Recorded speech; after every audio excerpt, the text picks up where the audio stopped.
అర్థం కాకపోవడానికి ఏమీ లేదు. రూప తిన్న దాంట్లో విషం కలిపింది నువ్వే.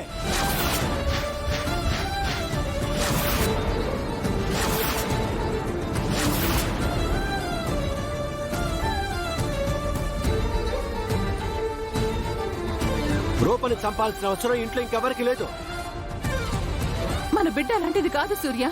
రుక్మిణిని తప్పుగా అర్థం చేసుకుంటున్నావు. తప్పప్పుల గురించి నువ్వు నాకు చెప్తే నేర్చుకునే స్థితిలో నేను లేను.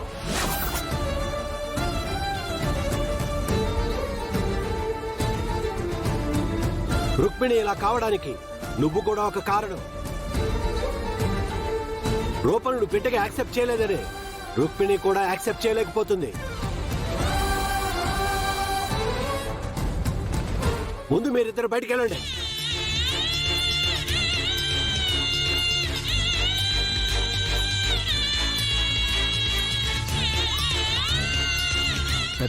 నీకేం తెలీదు రాజు, నువ్వు సైలెంట్.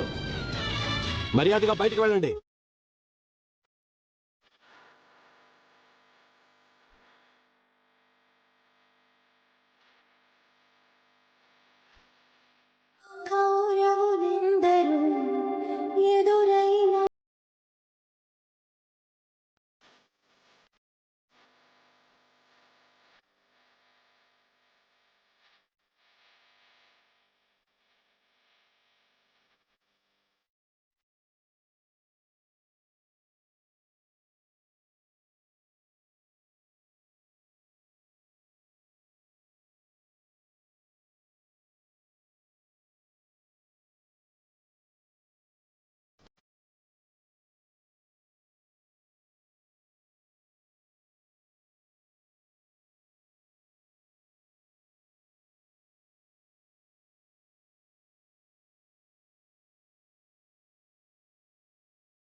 రూపని విరూపాక్షిని ఈ గదిలో నుంచి బయటికి పంపినట్టే ఇంట్లో నుంచి కూడా బయటికి పంపిస్తే ఓ పని అయిపోతుందిరా దీపక్.